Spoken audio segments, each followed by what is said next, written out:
The following video is part 2 of a 6-part retrospective covering the entire Paper Mario series. For the best viewing experience, I recommend watching all parts in order. Also, spoiler warning for Paper Mario: The Thousand-Year Door.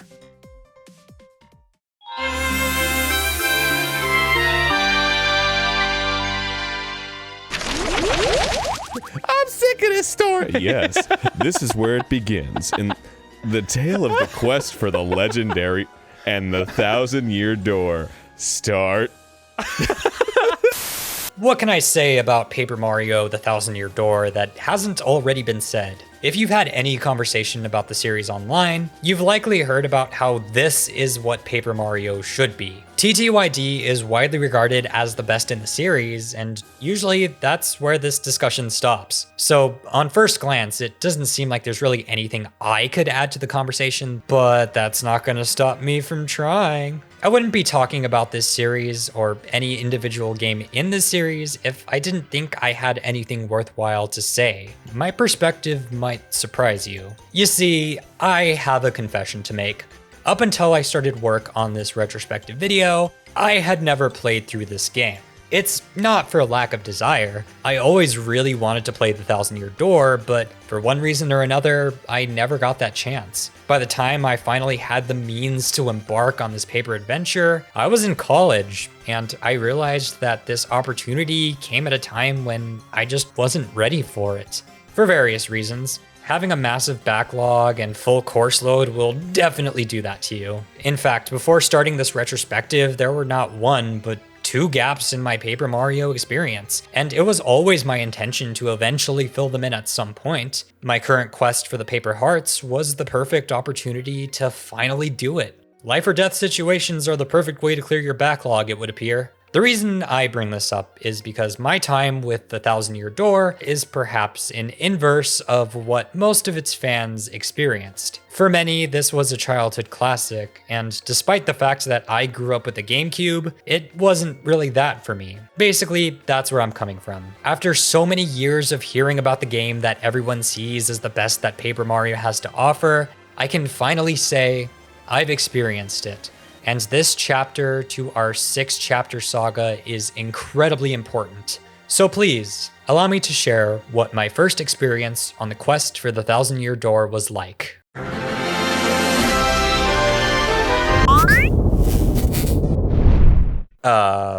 What was that? Dark Heart? What do you mean, Dark Heart? Wait, so based on your reaction, this doesn't sound good. How do we stop it? And what happens if we don't?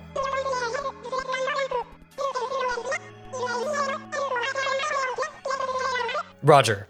Okay, this is my retrospective on Paper Mario: The Thousand-Year Door.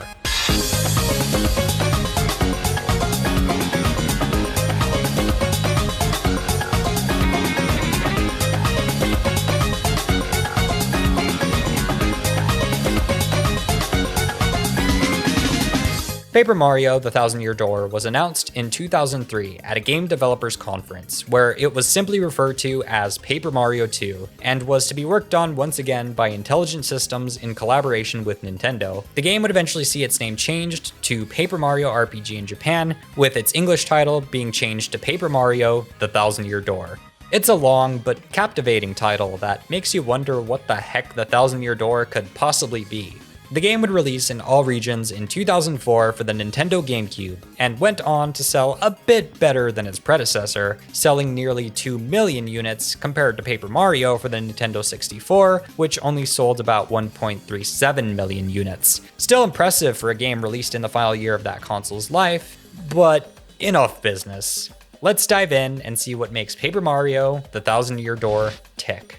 Upon starting up the game, we're introduced to this book, which tells the story of the Thousand-Year Door. A long time ago, an ancient town thrived and prospered until a cataclysm struck. The town sunk, and several years later, a new town was built atop the old one. Legends stirred of a mystical town hiding beneath this new one, and with it, a fabled treasure. The mysterious fabled treasure of Rogueport. We see Princess Peach in this mysterious town, as she speaks with the mysterious cloaked figure who convinces her to open a box, but doing so radiates a bright light. I'm horrified at the thought of what she saw in there.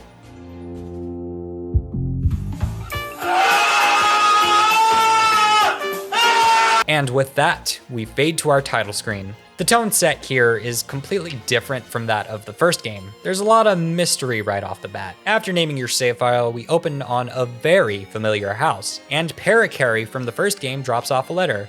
Hey buddy, you wanna go on an adventure with us? We learn that Princess Peach has been traveling on holiday. What is she, British? While traveling, she found a map that allegedly leads to treasure, so she calls upon Mario to help her out. A skip, a hop, and a boat ride later, and we've arrived at Rogueport, only Peach is nowhere to be found. Mario soon befriends a young Goomba girl who's also searching for the treasure, and after getting help from a Goomba professor, you set off for the underground where you find the 1,000-year door. Alright, cool. Game over. Mario stands on a pedestal, and his map is marked with the location of a crystal star, one of the 7 MacGuffins of the game, and now we set off on a journey to collect them. If you're familiar with the Nintendo 64 game, you'll notice that the sequel shares a lot in common with the first in the series. An 8-chapter structure, turn-based battles, familiar enemy types, action commands, partners, badges, original characters, etc. Only with all of these elements being expanded upon to an absurd degree in some cases. Since the last chapter of this retrospective focused mostly on establishing the core basics of Paper Mario gameplay, I'm largely going to focus on what this game does differently compared to its predecessor. And to kick that discussion off, we're no longer in the Mushroom Kingdom. Instead, we're at Rogueport, and its surrounding lands will be our home for this adventure. It's real cozy. Mario travels to loads of new locations like a mysterious forest, an arena in the sky, a spooky town, train, and even the f***ing moon. Only 2 chapter themes are reused from the first game, those being a grassy starting area with a castle, and a 5th chapter taking place in a jungle. But I think this game also manages to do enough different within these themes that it feels totally distinct. These new environments serve as great jumping off points for new gameplay concepts and mechanics to really take center stage. And this is one of the 2 areas that TTYD really excels at. Those 2 points being the battle mechanics and the characters. Right away, one change that I appreciate is that you begin the game with a hammer already in your inventory and action commands already available. This negates the tedium of having to do several battles during the prologue that just amount to mashing A through menus until you eventually get to the good parts. You get into the action a lot faster here, as within mere seconds of controlling Mario, you find yourself in a battle. Battles themselves look a bit different as they now take place on a stage, complete with an audience of spectators. The spectators aren't just for show, they can actually affect the battle in a number of ways. The first is that they'll sometimes throw things at you. Items thrown can range from things that help you to things that don't help you, meaning you'll have to press a button to go down there and smack them. But you have to act quickly and figure out if you should or shouldn't, because you don't want to accidentally smack somebody who's actually trying to help you out. Whoops. Performing well during battle makes your audience cheer, and depending on how many spectators are in your audience, that'll determine how many stars they give you. Stars fill up your star power meter, the same one from the N64 game, though it functions a tad differently. More on that in a moment. You'll also get these cards, which appear at random after each successful action command, and can lead to a Super Mario Bros. 3 style roulette. These can refill health, FP, star power, or all of the above, but don't get the poison mushroom or your health will be cut in half, and that's a big no-no. I sadly don't have any footage of that happening. In fact, I almost never got 3 in a row of anything, and I still don't entirely understand how this roulette works. I think it's just a lot of RNG. I felt really good when I got a bingo during the final boss, until I realized that this is scripted and supposed to happen no matter what. Has gambling been a lie this whole time? You bastard. I want my coins back. Getting lucky can also increase the size of your audience if done successfully, much like what I'm hoping happens with this video. If you don't like and subscribe right now, I will pop out of this YouTube video and smack you with my hammer, or give you a kiss. So think about that. The stage setting does more than just holding your audience, as it can also have a tangible effect on the battle. Stage elements can inflict damage on both you and your opponents, something that happens far more often than it did in the first game, where it was basically only relevant for a single battle during the prologue, if you even count that. The stage will sometimes be covered in a fog that affects everyone's accuracy, and this is one aspect of the game's new additions to the battle mechanics that I'm not the biggest fan of. I love that Paper Mario was very direct and that you know exactly what your attacks will do. This, when paired with the roulette, is a layer of unpredictability that I'm not super keen on, though it rarely ever works at your expense. The accuracy of your opponents is also affected by the fog, so getting rid of or keeping it can be a strategic decision. It's up to you. But shifting over to the standard options that you have in battle, those have been expanded upon, as one would expect. Your partners now have their own dedicated health supply, making their role in battle far more important. As such, they take damage far more often and now require you to consider who to attack with first. If a partner dies, you can keep battling, but if Mario dies,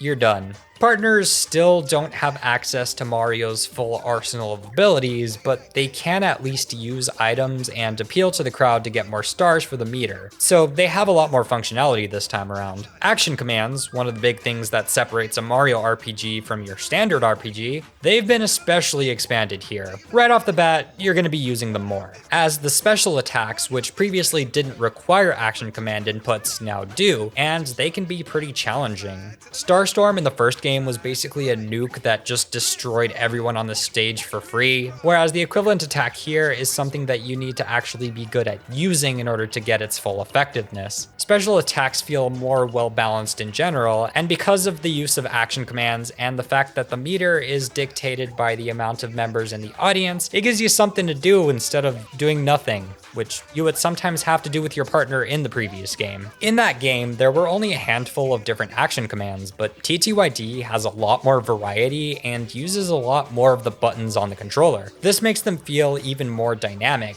and on top of that, there's another system where you can tap A at the right time to perform a stylish move. Listen, I didn't figure this out until very late into my playthrough. As such, I don't have a ton of footage of me doing it, but it does make battles feel that extra bit more satisfying, and it rewards you with more audience members and more stars for your special meter. So basically, I was just playing on hard mode up until this point because I'm an epic gamer. Wahoo! Guarding was a thing that you could do in the original game and was pretty helpful, and in this game, that concept has been expanded upon with an optional second type of guard performed by pressing B. The window for performing this guard is a lot smaller, but if you can pull it off, you'll negate all damage completely and inflict a single hit on your enemy. It's more high risk, high reward, and pulling it off feels so good, and I almost never did a standard guard unless I was fighting against an enemy type that I wasn't familiar with or didn't know how to guard against. This is a really clever addition to the game. So that's a surprising amount of additions, and that's on top of more badges, items, enemy types, and new partners with new attacks to learn. Paper Mario 64 already had a fantastic foundation that felt complete. So all of these additions are like 100 cherries on top. Every decision makes sense and is able to do the unthinkable, making the game both more RPG and more Mario all at the same time. How do you even do that? Well, they did do that, and they did it for us. I can now see why for so many, it's difficult to go back to the battle system of the first game. If Paper Mario for the Nintendo 64 is Paper Mario as a child, this is Paper Mario post-puberty. More mature and complicated, and weirdly edgy and quirky. Also, surprisingly horny. That applies to several areas of the game, combat included, as the fights, while not overly difficult, are a fair bit more challenging. So much so that I had about twice as many deaths here as I did in Paper Mario 64. That first game was quite a bit easier than its predecessor, Super Mario RPG, and TTYD falls somewhere in the middle, which I think is a good spot for it. The skill ceiling has definitely been raised by a good margin, and you're able to level up a lot more than you did in the first game, but even with higher numbers, the strengths of Paper Mario's simplicity are still there. I don't think I did a particularly good job of touching on this in the last chapter, but one of the things that I really liked about Paper Mario 64's two choices of hammer and jump attacks are the differences with their properties. Both deal the same amount of damage, but in two different ways. A default jump deals 1 damage twice, and a hammer deals a single round of 2 damage. The choice between which one should be used matters with the different enemy types and their placements, but also becomes relevant when defense factors into the gameplay. The same basic properties also carry over into the Thousand Year Door. In the original game, there were certain partners that had attacks with varying qualities, like Lady Bow, who starts off dealing a bit more damage than others by default, but does so in a series of consecutive hits that only deal a single point of damage each, making her useless against enemies that have defense, but great against enemies that don't. TTYD builds upon this idea with its new partners that, while similar to those from the first game, tend to mix and match certain elements and introduce new ones as well. Goombella and Koops are basically Goombario and Cooper, but then you get to Madame Flurry, who's okay, let's get the elephant in the room out of the way. To quote my lovely partner Noodly Boo, who looked over while I was playing this game, this character does indeed have boobies.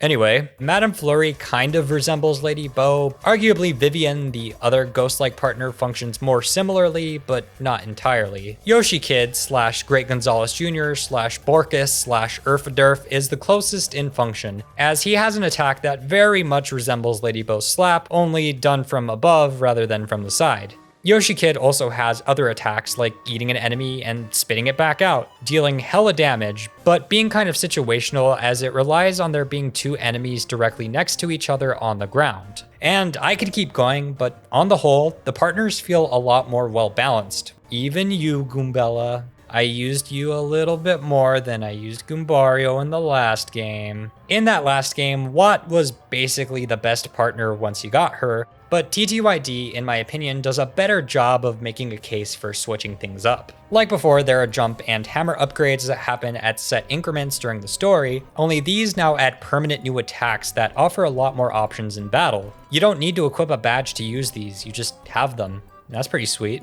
The final cherry on top of all of this is the fact that first strikes now lead into an action command. The same applies for getting hit on the overworld as well, and both types of guards work, meaning you can go from getting hit on accident in the overworld to dealing damage back to your attacker instead with those hot gamer skills. So that's combat, and on the whole, big win, I gotta say. But there's a lot more to Paper Mario TTYD than its combat. This game is also beloved for its particular take on the Mario universe, with an abundance of original characters, new worlds to explore, interesting concepts, and a plot that doesn't rehash anything from the standard platformer games, rather giving us a new antagonist and new storyline to follow altogether. Each chapter, much like the first game, follows an episodic storyline, and is basically a self-contained world to be explored. Roaming around the overworld feels a lot like it did before, but now the game runs at a crisp 60 frames a second, and oh boy do it look good. Like before, Mario can't jump very high by default. He can hammer things, use partners to do things in the overworld, and do his little he can do his little spit. They took the spinny away. Hi, thanks for calling Nintendo. Nintendo? What the fuck? Sorry. Yoshi Kid does kinda fill this role.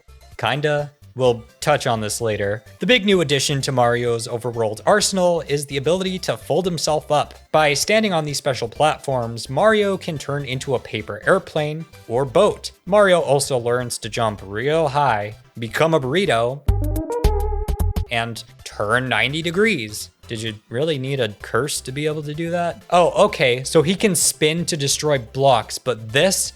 No, this was too much to ask for. Okay, got it. Sorry, this just really upsets me for some reason. I loved the spinny. Cece, how's that research going? Right. Sorry, where was I? Hey, wait a minute. What's Bowser doing back there? Well, as it would turn out, Bowser, not being the antagonist of this adventure, has his own thing going on. In between certain chapters, you get to play as him in these brief 2D platforming levels that, I'll be honest, I almost completely forgot to mention, these are super brief, not that deep, and don't happen very often, though they do contain some really fun characterization for Bowser, and they can be a fun distraction from the typical gameplay. A good reminder of the series that this is a spin-off of, and a bit of foreshadowing for the game to come after. Ooh. Ow. What the heck was that? That was weird. Princess Peach, being kidnapped once again, has moments where you get to take control of her to get information that helps Mario, similar to the first game. The way you get that information to Mario this time around is with the help of an AI named Tech. There's this interesting storyline that unfolds with Tech falling in love with Princess Peach and defying its programming to help her out. That's certainly a direction to take the series. It's okay, Mario. Your competition is shit at drawing hands. I think you'll be okay. Although, this game has no shortage of characters that are attracted to Mario. Anyway, the Peach sections are a tad more involved, but are fundamentally the same as they were in Paper Mario 64, only in this game, Peach gets naked. No, seriously, she gets naked, like, at least twice. Potentially even more times if you're a naughty little horn dog. The first instance is during this steamy shower scene, and the second is where she turns invisible, but, you know, her clothes don't also turn invisible, cause science, yo. So you have to sneak around as a naked Peach. I am not making this up. You know, I wasn't expecting a sequel to Paper Mario to have this much sex appeal, but here we are. Let's also not forget about Rockhawk, who just radiates his own brand of sex appeal. Or, you know, the final boss of the game. This game really is the edgy teen of the series. The very first thing that we see running in engine is a noose. In the Japanese version of the game, there's also a chalk outline of a dead body, which was removed in other versions of the game, but like, damn, this exists. Localization for this particular game is fascinating, but we'll touch on that more later. For now, let's get into the meat of the game's world and characters by quickly going through each chapter in order. So after embarking on the quest to gather the crystal stars, Mario's adventure takes him to Chapter 1, the Petal Meadows, an almost identical setting to Chapter 1 of the first game, complete with a Koopa named Koops joining you on your side quest, and a big castle to work your way towards. Koops is a slightly more fleshed out character than Kooper from the previous game was, as are all the characters in TTYD to a certain extent. Some more than others, but on the whole, quite a bit more. They still don't do very much outside of the chapter that you meet them in, though there is one notable exception to the rule, that being Vivian, but even when talking about the partners whose stories are more self-contained, for the time that they are relevant, they manage to have more of an impact than the partners from the first game did. To help explain why, let's compare both Koopa partners. Kooper from Paper Mario 64 joins because he lives next to the world-renowned archaeologist Colorado, who he respects and adores. He wants to be just like him, so he decides to join you on your adventure. And that's about it. That's pretty much all the development that he gets. Koops, on the other hand, is shown to be a bit more timid at first, but after working up the courage to speak to Mario, reveals that he's been seen as weak his entire life, and he wants to join Mario on his journey to the castle because Hooktail, the boss of the chapter, killed his dad, and Koops wants to both get revenge and prove himself as courageous. Upon getting to the castle, it appears that his father is indeed dead in a rather morbid scene, but nah.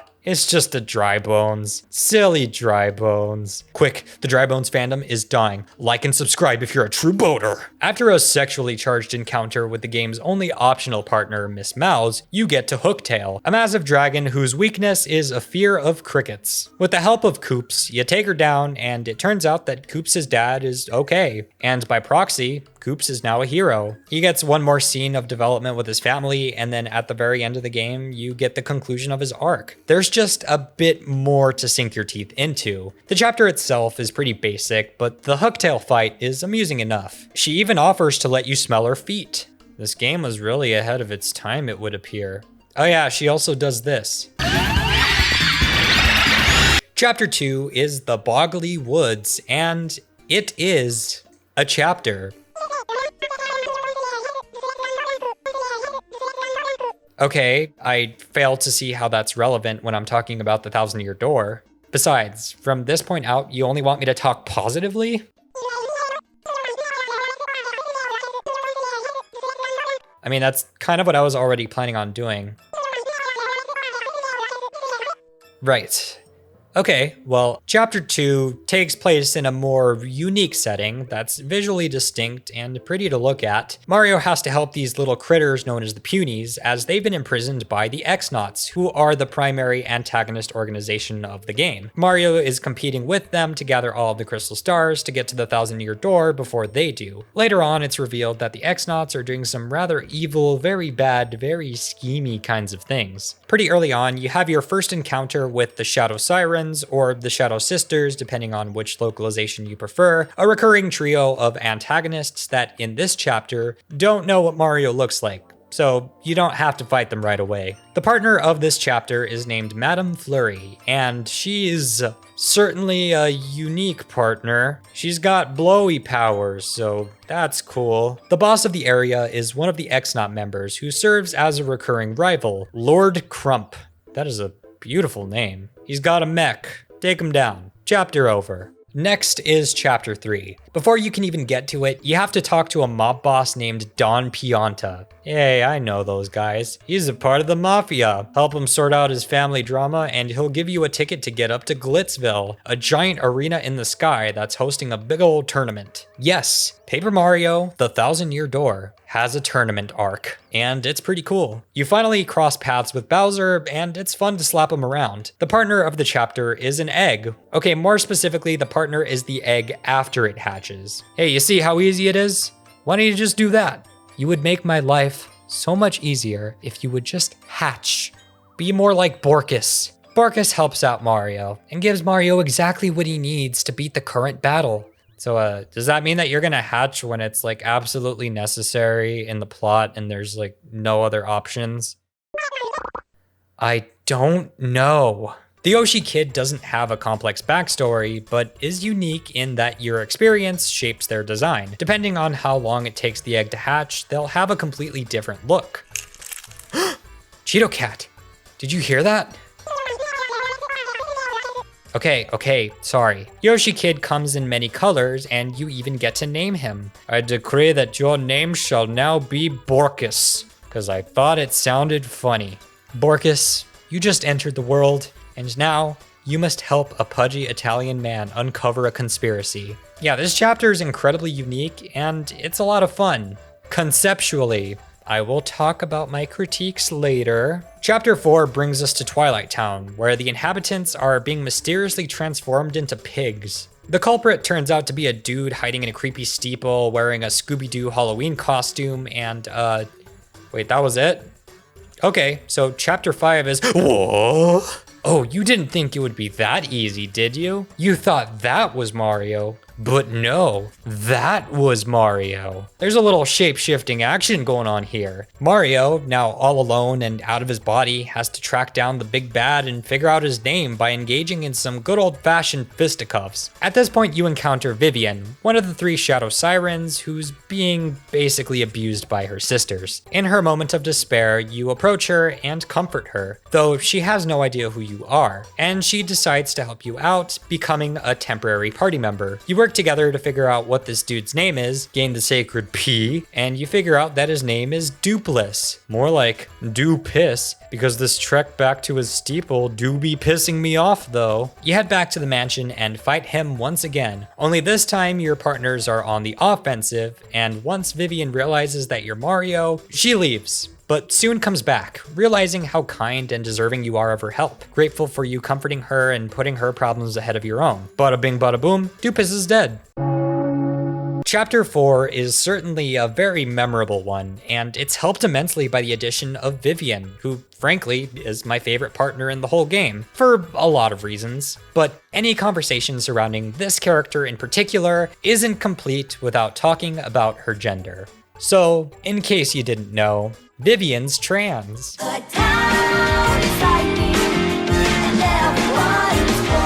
So this fact about her has been widely contested and debated, especially as it pertains to the game's localization and original intent. Warning that this section of the video might touch lightly on transphobia. In the original Japanese version, Vivian is referred to with what's essentially the equivalent of male pronouns, with her sisters in particular intentionally misgendering her. However, Vivian seems to clearly identify as a woman. The English version removes all of this and simply depicts her as a cisgender girl, which I suppose is better than the more careless depiction that she had in the Japanese version. Now, the thing is, many in Japan don't see Vivian as a woman and claim that she's a man. Specifically because of the fact that the game itself refers to her with male pronouns. My counter to this argument is that while yes, the game itself does refer to her as a male in the Japanese version, Vivian refers to herself with feminine pronouns, using the feminine atai and calling herself one of the 3 Shadow Sisters. The intentional misgendering that's directed at her is clearly something that she doesn't like and would rather not be referred to as. The way I see it, the Japanese version intentionally misgenders her because that's what was seen as the hip thing to do back then. Had they retained this aspect of her character in the English version, it probably would have been the same. Awareness of trans issues was almost non-existent in 2004, and any depictions and representation of trans characters in this era pretty much always skewed in a negative direction. The same way that transphobes nowadays refer to trans women as biological men is basically what I think is happening here, where the game's text is explicitly calling her this because that's just what they think. But it seems pretty clear to me that Vivian identifies as a girl, therefore, she is a girl. As I said before, any reference to her trans status is largely removed from the English translation. And seeing as how we're still not able to have a second long gay kiss in a movie without causing some sort of backlash or stir in certain communities,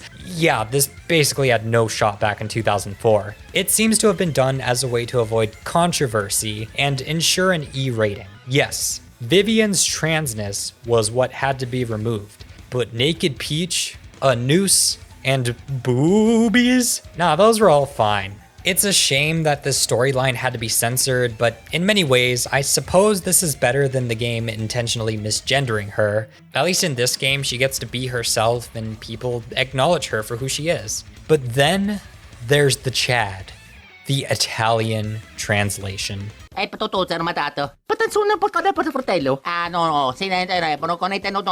Italian version of Paper Mario the Thousand Year Door is the best of both worlds, retaining Vivian's trans identity, making it more explicit, while removing the misgendering and referring to her with female pronouns. Vivian is also shown to be proud of who she is, and we love to see it. Still, without any official statements on the matter from the developers, people are probably gonna continue to debate her gender. And, you know, I feel like my argument's pretty sound, but I can't convince everyone. All I can really say is that Vivian's story feels intrinsically queer in nature and has really resonated with a lot of the queer community. Hell, you could even say that Mario gets to briefly experience what it's like to be queer, and in turn, the player experiences it through gameplay. When all of your friends turn against you and they believe that they're doing the right thing, they believe that they're helping, but they've been propagandized into believing that you're an evil that needs to be destroyed? My God, Chapter 4 is a whole ass trans allegory. Dupis is even a shapeshifter, and Vivian's purple, the gay color. Does Mario misgender Vivian? No, because Mario is an ally. Mario is a Chad. What was I talking about again? Right, Vivian's trans, and she's great. Her storyline is also unique in that it's the only one that plays out across several chapters. So, Vivian, she's pretty special.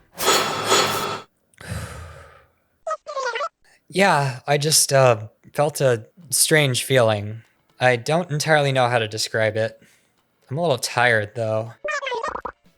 No. I don't think that's a good idea right now. The show must go on.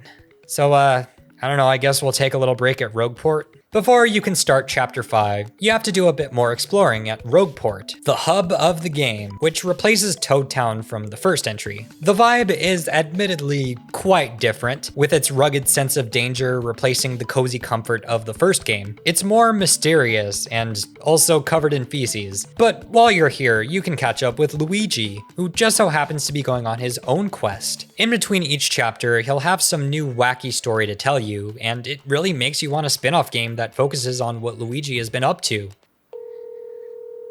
Hi, thanks for calling Nintendo. Nintendo, why have you not made this? Okay.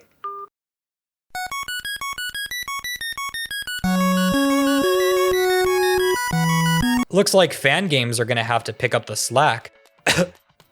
Nintendo, please don't sue. So for Chapter 5, you travel to a remote island called Keyhall Key. But before you can set off for the island, you're gonna need a navigator.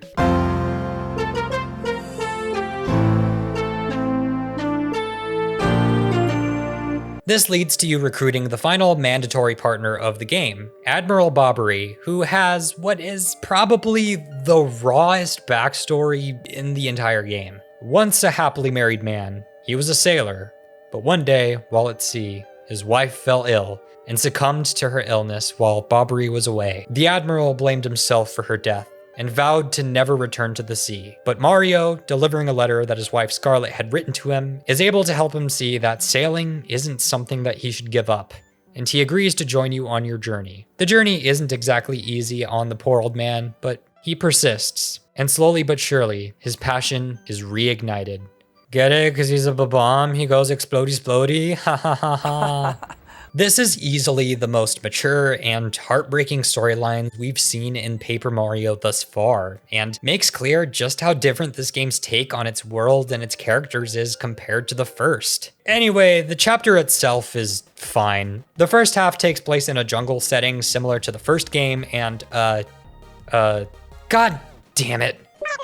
It's Waka. He's not showing up. He's supposed to show up. I tried to get him to show up when I talked about the last game, but he just didn't want to pop up out of the ground. Do you think it's because of all the times I whacked him with my hammer as a child? Sorry. Waka bumps are really good items. Wait, that's a thing I can do? Well, it's worth a shot, I guess. Okay, Paper Heart, do your thing.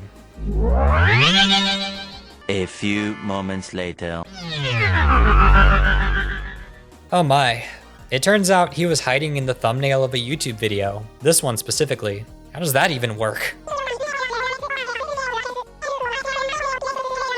Well, I did apologize, and he said that we might meet again in the future. Though if I recall, he only makes one more appearance after this game, so hopefully that's soon.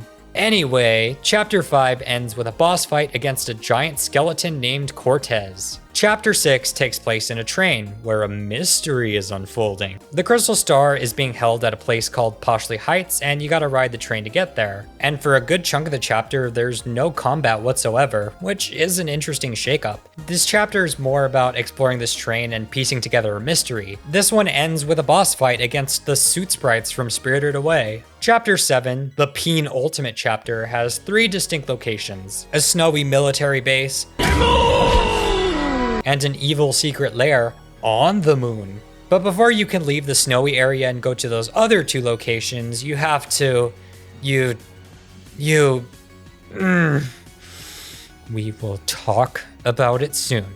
We will talk about it. So you get to the snowy place, do the things, get shot out of a cannon Mario 64 style, and infiltrate the base of the X-Nauts, which is the place where Princess Peach is being held captive. Oh yeah, that's something that we learned earlier, and we also learned that the X-Nauts were planning some very bad, very naughty things. This section of the chapter is pretty cool, and the theme song to the moon base fucks so hard that I'm just gonna play it for you.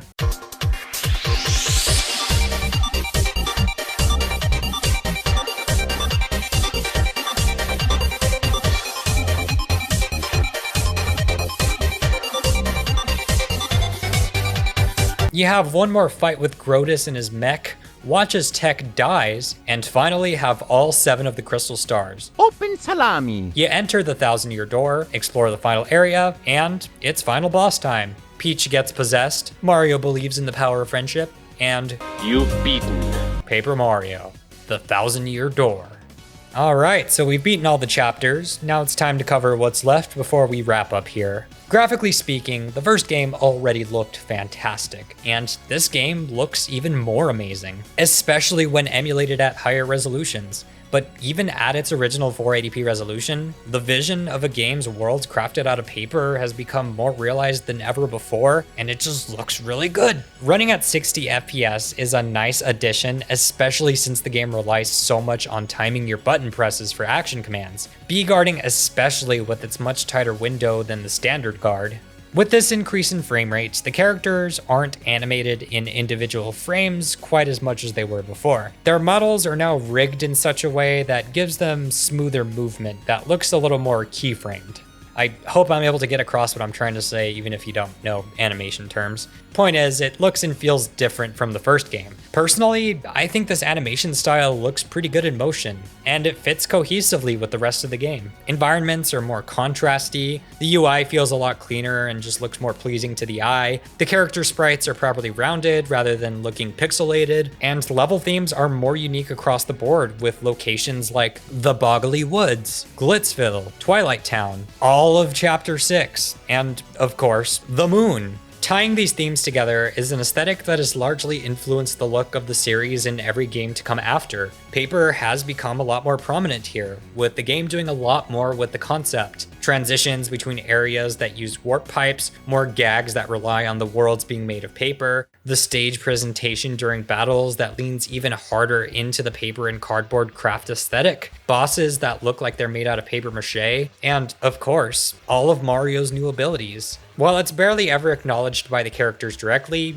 this is a natural progression of the concept of a game called Paper Mario, the 1,000-year door. Yeah. See? Even Mario agrees. Wait.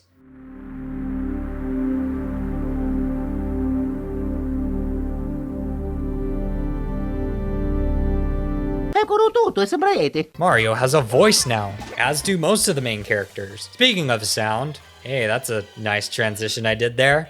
It's better. Okay, I ruined it. The sound effects are richer and feel more powerful, especially when performing attacks and guarding. It's just so crisp.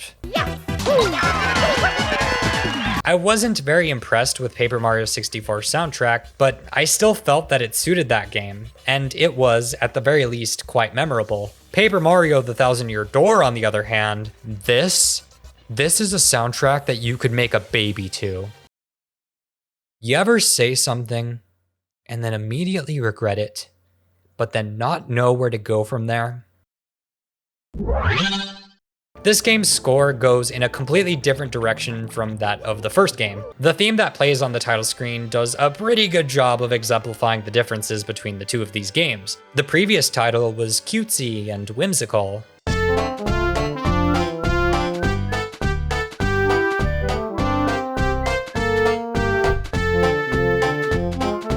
But then TTYD comes in and it's all like...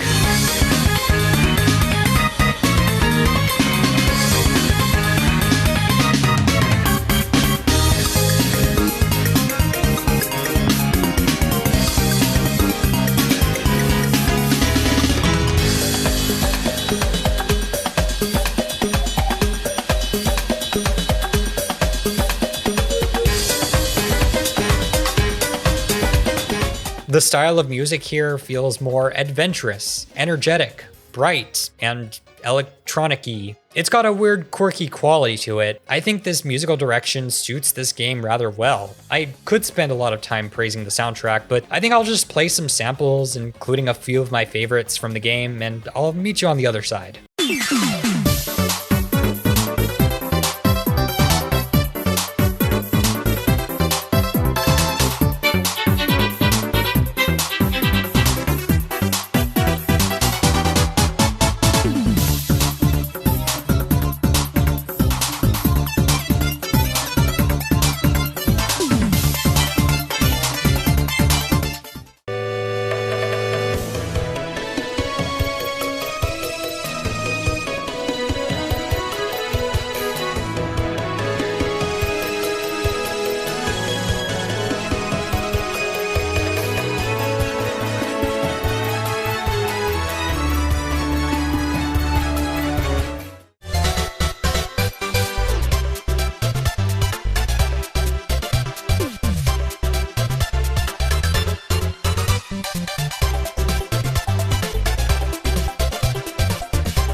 And on that musical high note, that's Paper Mario, the Thousand Year Door.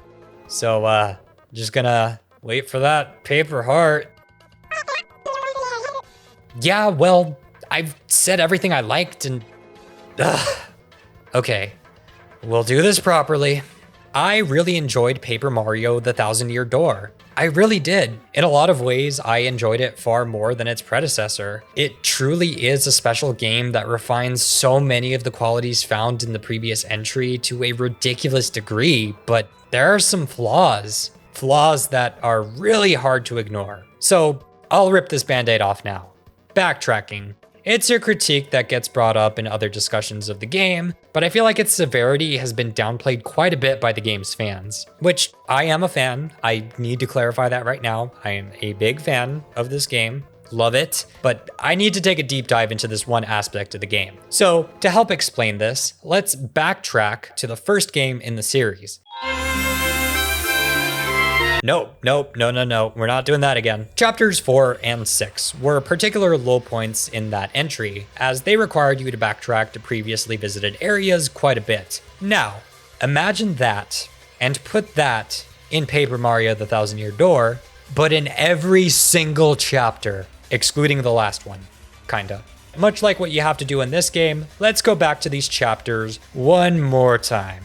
The first one isn't too bad. You exit Petalburg, go right, and have a few screens worth of stuff to deal with. After you're finished, you have to trek all the way back. It doesn't take too long, so it's fine. It's not that big of a deal. It's whatever, but still there. Then comes Chapter 2, and it becomes much more of a thing. You go to the Great Tree, no affiliation, but you can't get in. So you go to Madame Flurry's house, and oh no, you also can't get in. She's lost her necklace. You have to leave and go back to the area near the start, get her necklace, go back to her house, recruit her, and then you can return to the Great Boggly Tree. And once inside, you're also going to be doing your fair share of backtracking. And on top of it all, you have to manage these little punies. They're like Pikmin, except you need all of them, and if you lose one, well, that sucks. And to make matters worse, while this problem is unrelated to the backtracking, I still have to mention the fact that this level has the most annoying piece of music in the entire Paper Mario series.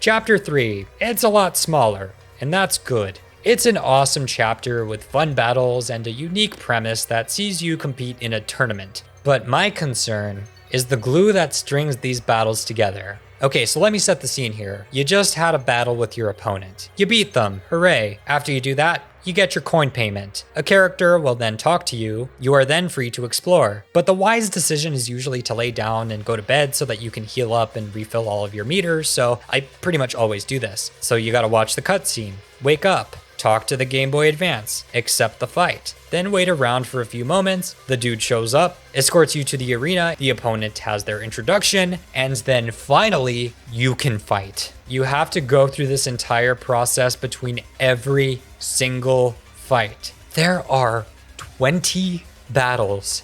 You have to do this 20 times. Sometimes in the middle, you get to leave to go do plot stuff, and these do help to break up the pacing and keep the chapter from being a total slog, but you're still performing the same action a lot. And the early battles are piss easy. Do piss easy. Plus, they barely give you any worthwhile experience and barely pay out any coins, so I don't know, I question why there needed to be this many battles. I feel like 15 or 10 would have been the sweet spot. That sounds more ideal to me. And okay, I won't go in depth with every chapter, but this type of gameplay design can be found all throughout the game. Chapter 4, oh, you bet your paper ass it has backtracking. Twilight Town, Steeple, back to Twilight Town, back to the Steeple to get info on the boss, back to the area by Twilight Town to confront Dupis, then back to the Steeple for a fight. And in between it all are these narrow pathways littered with enemies that can put you to sleep. It's especially fun when you don't have your partners. Chapter 5, backtracking. Chapter 6, backtracking, made worse by waiting for the door opening animation. You have to open a lot of doors in this chapter. Wahoo! Though to this chapter's credit, I think it ties in better with the narrative, so it's more excusable, I guess. And then there's chapter 7, the infamous one. Somehow, this chapter commits a sin far worse than any of the examples that I've talked about up until now. A pointless fetch quest to visit nearly every single previous chapter, all so that you can find the Bob-omb that you're looking for, only to be told he's not there. And eventually, after spending so much of your time searching for him, you go back to the snowy outpost and he's just there. He's been there the whole time. And then, to rub salt on the wound, you have to jump on him several times to wake him up. Honestly, at this point, it's kind of funny, but my laughter is pain. Chapter 8 is finally a chapter that's paced like normal, except it's got one final cherry that I'm gonna lump in with this point. If you die during the boss at any point, you have to do the entire thing all over again. The problem is that there's this incredibly lengthy cutscene that happens in between phases, and there's no option to skip it, so that's just wasted time if you die. And it's very likely to happen because this boss fight puts up a hell of a challenge. And that's just stuff that you're required to do within the chapters themselves. It doesn't even account for stuff that you do in between chapters, like pressing A 100 times because the game decided why not, or the tedious nature of many of the game's side quests, or the Pit of 100 trials if you don't do it all in a single go. Backtracking seems to be ingrained in this game's DNA, and while the praise for TTYD is well deserved, this is a glaring flaw that constantly bogged down an otherwise 10 out of 10 game. I get that backtracking is sort of a given to an extent in RPGs and just games in general, and the previous game in the series had it too, but not nearly to the same extent. As a result, replayability suffers, and as much as I hate to admit it, so did my first few attempts at playing the game. Here I come to the confessional, where I admit it. There were 2 previous attempts at playing through Paper Mario The Thousand Year Door, both of which were during college for me, so I admittedly didn't have a lot of time for gaming. That plus some, what I suspect to be undiagnosed ADHD, along with other pressures of life and the dreaded backlog. Anyway, with that context, I was far more likely to drop games that didn't keep my attention at all times. I felt that the intro of the game was strong, but the moment I got to chapter 2, I was ready to get a move on. And then, without knowing what to do in chapter 3, I sort of meandered and eventually dropped the game. It all makes sense to me now. I'm glad this retrospective gave me the push to jump back in and press on, because overcoming the tedium is absolutely worth it, but that aspect is still there, and I found it incredibly hard to ignore. This all felt like blatant padding that honestly, the game didn't even need. My final playtime came out to nearly 28 hours, and that was for a pretty casual playthrough where I didn't attempt anything close to 100% completion. That's almost 10 more hours than my playthrough of the previous game, and I already felt like that game was a lengthy experience that didn't overstay its welcome. In comparison, once I got close to the end of the Thousand Year Door, I was just kind of ready to be done with the adventure. And it doesn't help that they took away Mario's Spin Dash in the game that makes you do a lot of unnecessary walking. Gee, I sure could use the power of Spinny right now. So to be fair, Great Borkus Jr. does increase your speed, but only when you have him out as your primary partner. Plus, while you're on his back, you can't jump. This means more tedium to perform a function that was as simple as pressing a button previously. Everything's fine. Paper Mario The Thousand Year Door, nevertheless, is a more ambitious game than its predecessor. Its peaks soar above the consistently pretty good moments of the N64 game, but I don't entirely feel comfortable saying that this game is just flat out better. I think both provide different experiences based on the same foundation, with Paper Mario 64 being a more consistent and replayable adventure, and TTYD having greater moments and refined aspects, mixed in with a few baffling design choices that were just unnecessary. That first game has a lot more strengths than people tend to want to give it credit for, and it doesn't just stop at the differences in backtracking. There are a few other aspects of overall design that I feel TTYD doesn't handle quite as well as the first game. World cohesion, for one, the glue that binds all the chapters together, is a bit of a missed opportunity. In Paper Mario 64, it was really easy to get a sense of where all of the surrounding areas were in relation to the starting hub. You literally either walk to or take transportation to these places, with Chapter 7 being the sole exception. A lot of the Thousand Year Doors chapters are entered via warp pipes. Chapters 1, 2, 4, and 7 all do this. The remaining chapters all involve some form of transportation, like a train, blimp, or boat. But these chapters aside, it makes the world of TTYD feel fragmented, and Rogueport more isolated and removed from the worlds you explore. That's how I felt anyway. I also wasn't too big a fan of Rogueport itself. I mean, it's fine, but I didn't like it as much as Toad Town from the first game, not because of its aesthetic design. I think its whole vibe is really cool and interesting. It just feels incredibly tiny compared to Toad Town. Rogueport has all the amenities that can be found in Toad Town, but condensed into 5 screens compared to the 7 of Toad Town, whose screens were also much larger and more expansive. And that's not even mentioning the fact that Toad Town connects seamlessly to the other areas in the game. Rogueport, in comparison, feels a lot more cramped. And maybe that cramped feeling is what they were going for, but I feel like one more screen would have helped this area to feel more lived in. Its underground area is more expansive, but its aesthetic becomes fairly bland fairly quickly in my opinion, and also contributes to that claustrophobic feeling since you're underground. The final chapter also shares a kind of similar aesthetic to it as well. Having to return to the underground every time you acquire a new crystal star just felt like more padding.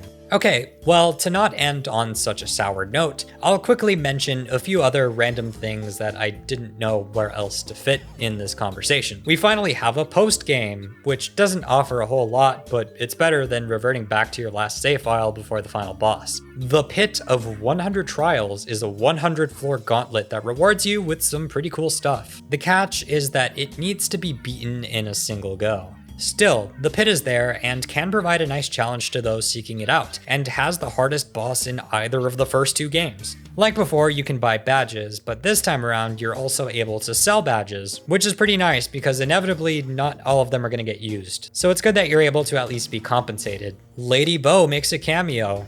That's it. Jack Black, he plays Bowser, and Bowser is in this game. And in the context of Paper Mario, I feel like he's a lot better when he's not the main antagonist. His role in the game feels pretty inconsequential, but it's still pretty fun to check in on him and see what he's up to. And his quirky characterization and pompous attitude is always a fun thing to watch. He provides some good levity, and I think he contrasts nicely off of the more serious antagonists that do exist in this game. Princess Peach, being kidnapped again, serves a similar role to what she did in the first game. The fan service moments were perhaps unnecessary, and it feels like she lost some of the agency that she had in the last game, with Tech mostly being the one to pull the strings. And she doesn't really get to contribute in the final battle. Well, she does, just in the opposite direction, having her body possessed by the big bad villain. So to wrap this up, by the time I got to the end, while I groaned at the thought of many of the game's low points, I was still incredibly happy to have embarked on the quest for the Thousand Year Door. It's blatantly apparent, clear as day, why this game is seen as the gold standard for the series, as its strengths are stronger than Rockhawk's bod. Why do I write sentences like this? Flaws and nitpicks aside, when you focus on the combat, level concepts, characters, and presentation, it's easily a game that I would recommend to anyone that's even remotely interested. It's a perfect entry point for people who haven't played an RPG, and even if you have, it's still very much worth playing. I just wish more people had the means to do so. I played this game on an original Wii through GameCube backwards compatibility, and fed the footage through a Wii to HDMI adapter. The consequence is that sometimes the footage didn't look as good as it could, and there are these occasional lines that pop up that kind of make things look a little ugly, but it works. And for the purposes of this retrospective, I got to play the game on original hardware, using its original controller. As for playing the game today, well, you basically can't. At least not officially. Nintendo, to this day, still has yet to re-release their GameCube catalog. While certain titles like Super Mario Sunshine and Luigi's Mansion have gotten ports to more modern systems, Paper Mario hasn't been so fortunate. They remade Mario and Luigi Bowser's Inside Story 9 years after the original, but 19 years later, and we still haven't gotten any official option to play this game on modern consoles. Look, I legally can't and won't, wink, condone privacy, but I can understand why many turn to it. Whatever means you take to get this game to run on Dolphin Emulator, yeah, it looks crisp as heck, and it runs pretty good as long as you have a good PC. Nintendo, if you re-release this game, or perhaps remake it altogether, I promise the fans will show up. Especially if you do it with care and use this as an opportunity to streamline the adventure and add quality of life features, like removing the backtracking. If you can do that, this would be a huge win for everyone, especially since this is the last traditional RPG game in the Paper Mario series. Following this game's release, the series would begin to shift and change and metamorphosize and, well, we'll talk about all that in due time. But for now, it's time to bid farewell to the many friends we made along the way, and enjoy this moment of peace.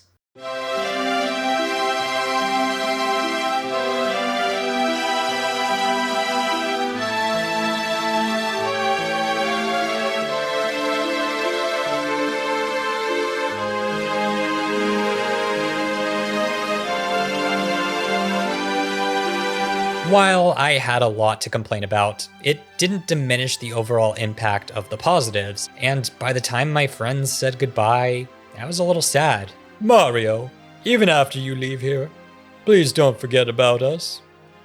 And then Nintendo promptly forgot about all of them. Each of the individual goodbyes are so bittersweet. You really feel like you've had an impact on all of these characters. Bobbery returns to sailing a new man. Koops is more courageous and likes himself more. Madame Flurry is there. And Vivian is in love with Mario, but recognizes that his heart belongs to someone else. She just asks to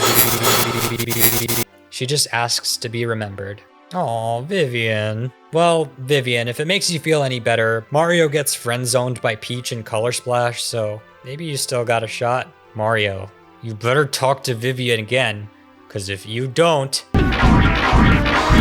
One final cutscene shows us how all of our friends are doing, and with that, we bid a farewell to not just our friends, but to a very particular style of Paper Mario. And that's that. Great game, much good graphics. I've said about all that I feel like I can say.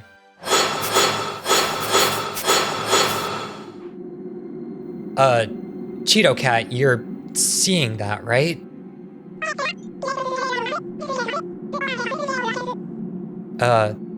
Cece, I'm not feeling so good. Okay, 'cause I'm gonna need a lot of energy to talk about Super Paper Mario.